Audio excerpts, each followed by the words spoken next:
Hi, everyone. Thank you for joining us.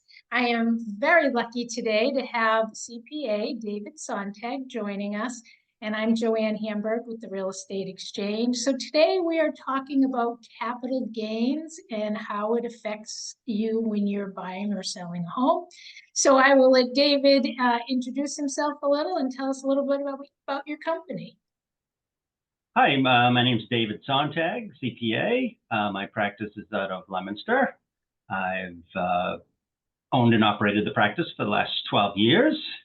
I've been a CPA for 34 years right now, and I've worked for various CPA firms and even private companies as a controller. Our niche is small to medium size business, tax returns, and financial statements, as well as individual tax returns, and that includes self-employed people of all professions, rental, real estate, and many other different scenarios. Well, David, you've done my taxes for many years, so I know that you can handle something that's a little complicated, as I can't figure it all out. But we're talking about capital gains, and how does capital gains tax apply when you're selling a house? I mean, if you can give us kind of a what is capital gains and how does that apply? Sure. A lot of people are familiar with capital gains if they own any stocks or bonds. In that case or scenario, if you sell that stock or bond at a gain, then you pay tax on it. If there's a loss on it, then it helps you tax-wise. Well, the same can be said for real estate, whether it be your primary residence or rental property. When it comes to your primary residence, in the last few years, as you and everyone else knows, the real estate prices are increased dramatically. So people are selling their primary residences and are having major gains. So if you do have a gain, and we'll talk about the exclusions in a minute, then there's a capital gains tax that's due to the IRS and the state. That's done as part of your normal tax return. Yeah, I know years ago, and I get this all the time, I'll have people say, oh, well, I'm selling my house, so I have to buy another one. And this way I don't pay any capital gains. And I explained to them that that's the old rule. That's changed. And you'd be surprised how many people really are not up to date on the most current, which has been, I don't remember when it came into play, but you probably do. But it's been quite a while, and people are still thinking, well, if I sell this house, I got to buy up, and that's not the case anymore. And so how does capital gains actually work? Like, you own a house, how does it apply now? What's the new ruling for the capital gains? Sure, and yeah, you're right. I don't know how many years it's been, but those old rules have been gone for many, many years. So when you're selling a house and you do have a gain, it doesn't matter if you're purchasing property or not, the gain stands on its own.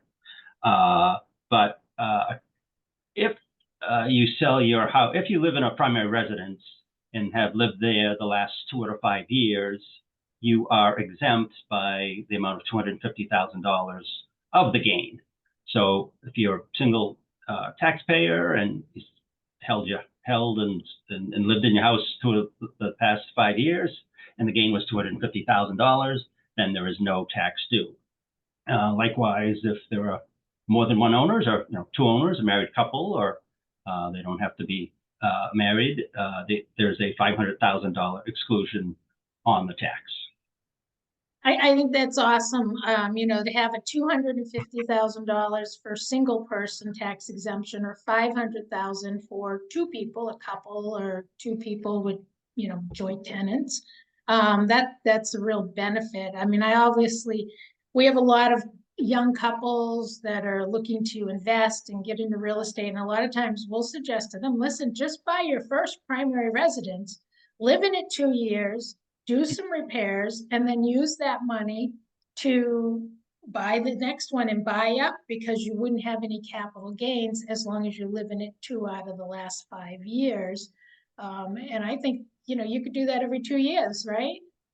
Yes, and that's a very good way, like I said, to build wealth and to increase your assets and in real estate. And this isn't just a one-time exclusion. You can do it many times in your lifetime. So that's a good way to kind of move on to bigger and better houses and not even pay any taxes on those gains along the way.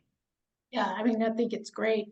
How about like we're talking about a young couple or someone's been buying and selling properties over the years and they're doing renovations. How do the capital improvements, like if they put on a deck, replace the windows, new roof, how does that all work? Does that just come off the top? What are the kind of things that people should think about keeping track of so that they can maximize the tax exemption and the profit on the sale of the property?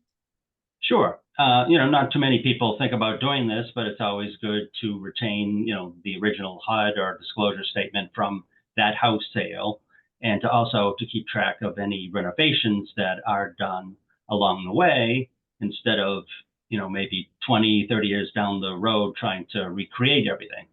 So as you do improvements to the house, whether it be a roof or windows or siding, or new furnace, it's always good to keep track of those items and keep documentation and keep that documentation for as long as you own the house, and even after that, if you were to sell the house for a number of years, to show additional cost basis so that maybe there is no capital gain because you have got the $250,000 exclusion per person, plus the cost of all your renovations over the time that you've lived there.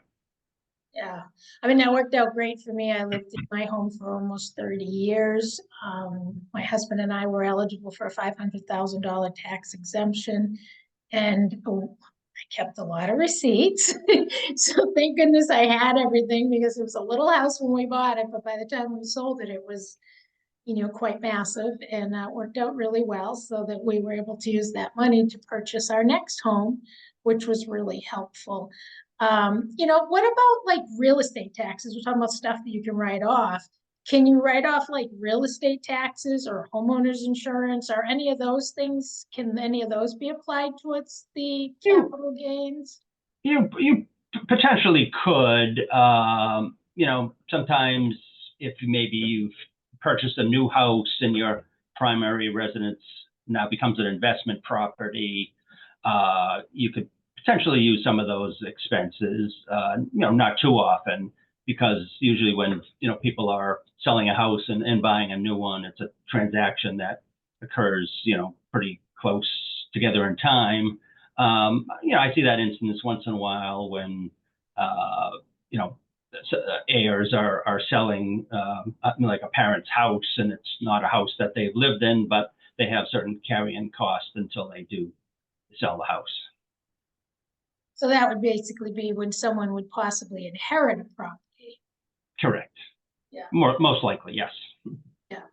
So one of the things, you and I had talked a little bit about before, so just to keep numbers simple, if you purchased a house for say 100,000 and you did all kinds of renovations and now you're selling it for 350, so there's a $250,000 gain. What kind of tax bracket, or how much tax? Obviously, with the capital gains, if you stayed there over 2 years, there would be no capital gains. But what if you hadn't stayed there for 2 years? What if you had only been there like for just over a year, or were there for a shorter period of time? How much would the taxes actually be on that gain? So if you had a $250,000 profit, Yep. and sold the house, say within 6 months to a year after you renovated it, what kind of tax would you be paying on that? Well, the capital gains rate all depends on what tax bracket you're in, and also matters how you file your taxes. Basically, there are three brackets for the federal government for capital gains. There's actually a 0% rate, believe it or not, but most people fall into the 15% federal rate. and there is a 20% rate plus additional taxes for higher earners. So most people fall in, the 15% tax bracket on long-term capital gains, which is what we're talking about here. And the state, tax-wise is pretty simple. It's always, 5%. So on a $250,000 gain in which you are taxed, you would be paying, 20% taxes or $50,000. So that's significant. I mean, especially for a first-time home buyer, $50,000. It's a brand new car. Yep. And it's a lot more house. So, yep. It's if you're selling a house within 6 months, then potentially, there was a life circumstance that happened that, made that occur. And the IRS does, recognize that could be situations where things that are out of control, in which you had to sell your house. So, a couple of them that are shown in the IRS publications is, if you buy a house, then you suddenly are expecting twins so that your house is too small. You're working for a company and they relocate out of state and they require you to be there and you need to sell your house, then you can get some relief there. There's also relief too if you lose your job and you're unable to sell your mortgage, pay your mortgage, and decide to sell. And there's other circumstances as well if you become ill or obviously if you pass away. That if you have to sell your house before those 2 years and there is a gain, you could get some relief on that and potentially not have to pay any tax on the gain. But it's also great for an investor. If you find a property that needs a lot of work, you can do the work, you go in, do the repairs. Yes, you can sell it in 6 months, or you can call it your primary residence and live there. Yep. Live there 2 years, or, after the 2 years. I mean, the other option is it's 2 out of 5. So you could rent it for a certain period of time if you weren't sure if you were ready to sell it and still be eligible for it, correct? Sure. If you have a house and you're not ready to sell and you relocate or retire to Florida or something like that, you could wait a period of time to see if you like where you're moving to, and as long as you sell that house within 3 years, because you've lived there for 2, and you for the exclusion you have to live in the house as your primary residence the last 2 out of 5 years. So yeah, you could hold on to your house, rent it for a while. You'd still be eligible for the $250,000 exclusion, and the only tax you would end up paying if you sold that house is any depreciation you took on the rental income. Yeah, that's amazing. I think it's a great opportunity for so many people. What about a multifamily? So sometimes our first-time home buyers, or somebody's going to be moving in and they want their parents living with them and they end up buying a 2-family, or they have older children and we end up selling them a 3-family and they're all in, kind of everybody's living together. How would that work with capital gain? Say it's a 2-family, keep it simple. And I own it and I live in it and I've been living in it for over 2 years. And now we've all decided we're going to sell the property, even though it's my kids that are living upstairs and I'm living downstairs. How would that affect the capital gains? How is that? Yeah, we do see that a lot on people that either rent a portion of their house or it is a 2-family or 3-family and they live in it and obviously rent out the remainder of the house. So for the portion that in which you live, as long as any gain is under $250,000, as long as you've lived there for 2 years, that would be exempt. The rental property portion is treated differently, and whatever depreciation you took on that rental property over the years, that would be subject to tax if you were to sell the building. So at least you can get some relief from the tax exemption on multifamily. Yes. We've had, in fact, I think we called your office. We had some folks that their home, they bought, it was just under 2 years and we were reselling it. And I think the closing date was like in August.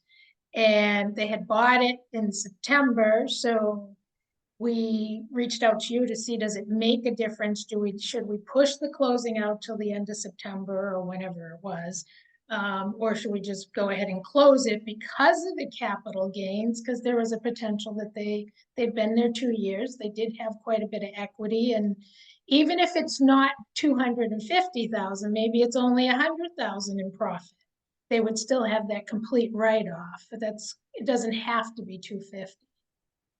Right. The 2 years is a line that's set by the IRS, and it is 2 years. And if it's under, then you do have to pay the entire tax. But if there's ways where you can delay the closing, like was done in this case, and it's, I think still a seller's market here, and they can dictate, terms like that. So that was very helpful to the seller and avoided them paying, any tax at all. So that's, very advantageous.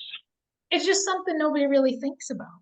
You're like, oh, I'm going to sell my house, but that's where it's important to have a good real estate agent to kind of talk you through it, and an accountant or a CPA that can give you advice on, yes, you should hold off or set in your agreement that property to close on or before October 31st, so that you get the full 2 years, so that you're not paying the capital gains, especially if you're that close.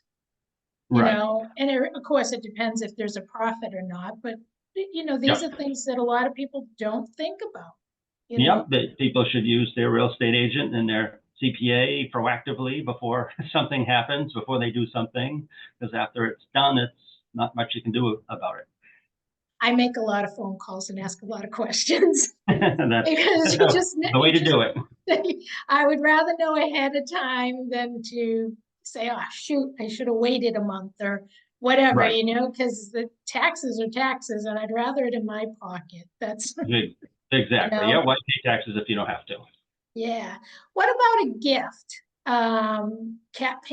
Do you have to pay capital gains? Like, say you own a couple properties, you're getting older, and you decide, you know what, I'm gonna sign this one over to my daughter and that one to my son, and so they've just been gifted. How does that work? Like if they go to resell?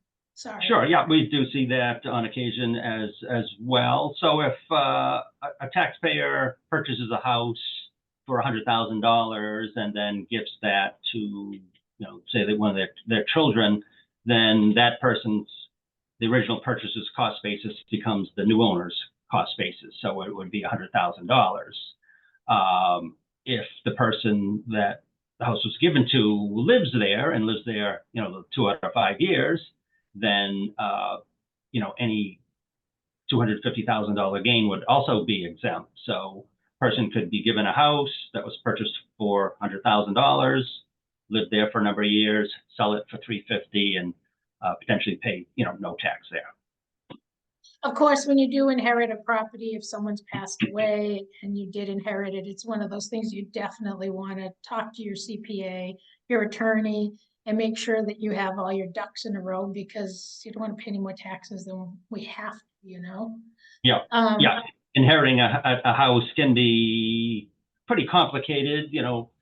Some houses are held in trust, whether it be revocable, irrevocable. Some people, just put their kids' names on deeds.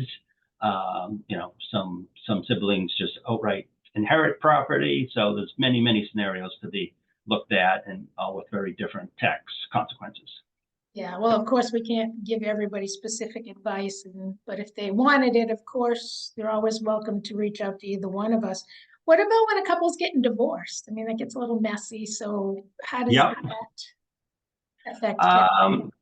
The two most likely scenarios when people are getting divorced is they either sell their house right away, which then there would be no issues because both members of the couple have lived there the past 2 out of 5 years.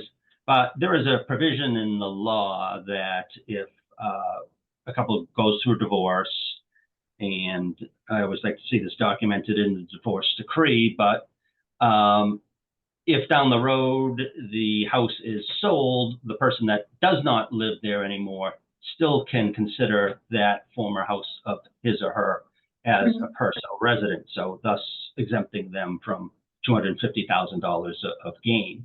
A lot of divorce decrees that I see allow one spouse to live there until maybe the kids are older, and through the school system not to disrupt them. So that's a nice little bonus that the person that's not living in the house can still claim that as their primary residence. Well, that helps, but boy, I hope nobody on this call has to go through a divorce, but happens, Yep. Is there a deadline for reporting the capital gains on home sale, or when is that naturally done? Sure. Well, when you're at a closing, usually attorneys have you fill out some type of questionnaire to see if a tax document needs to be issued to you or not, based on your answers to the questions that they're going to ask you. So, if a Form 1099-S is issued to you for the sale of real estate, it's reported in the year, obviously, of the transaction, and that is reported on the year's tax return that you're filing. So if you're selling the real estate this month, then it would be something that you would put on your 2024 tax return. So it's just a form that's filled out at closing, and then at the end of the year, when you meet with your CPA, you bring them the closing disclosure, and then they report everything right when you do your taxes. So that's the best. Right.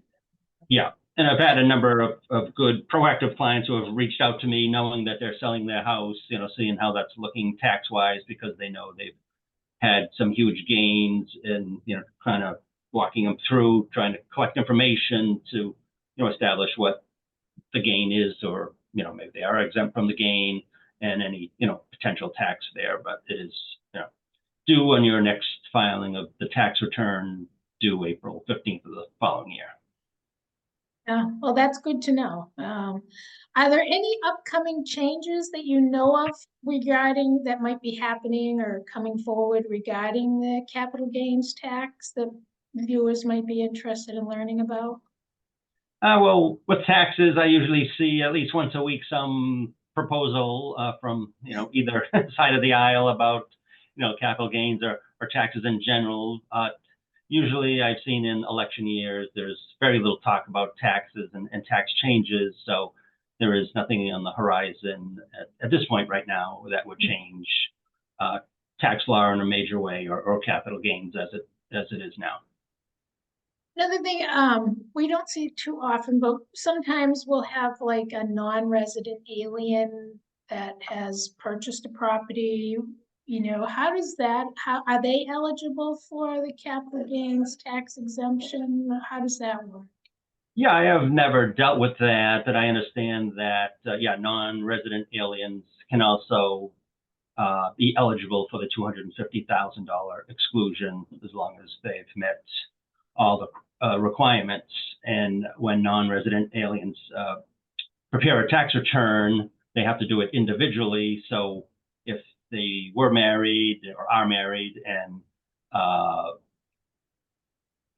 and own the property with another individual, then the gains, each of the transactions is recorded on their tax return, and with the $250,000 exclusion included, so they can take that just like everyone else.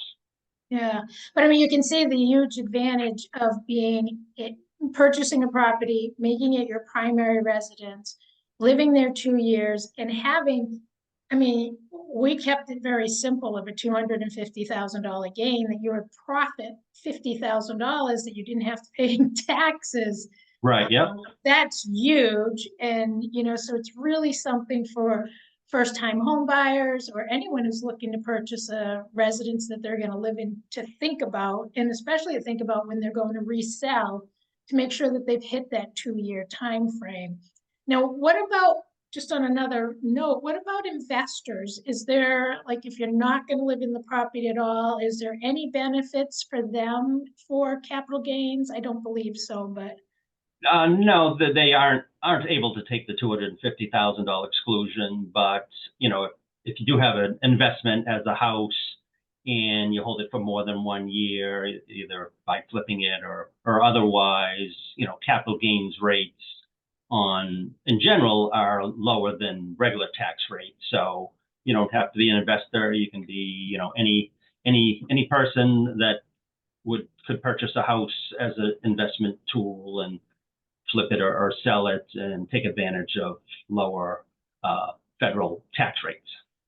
I know one of the things, when I used to do flips, I still do, but they always suggested keeping it a year and a day.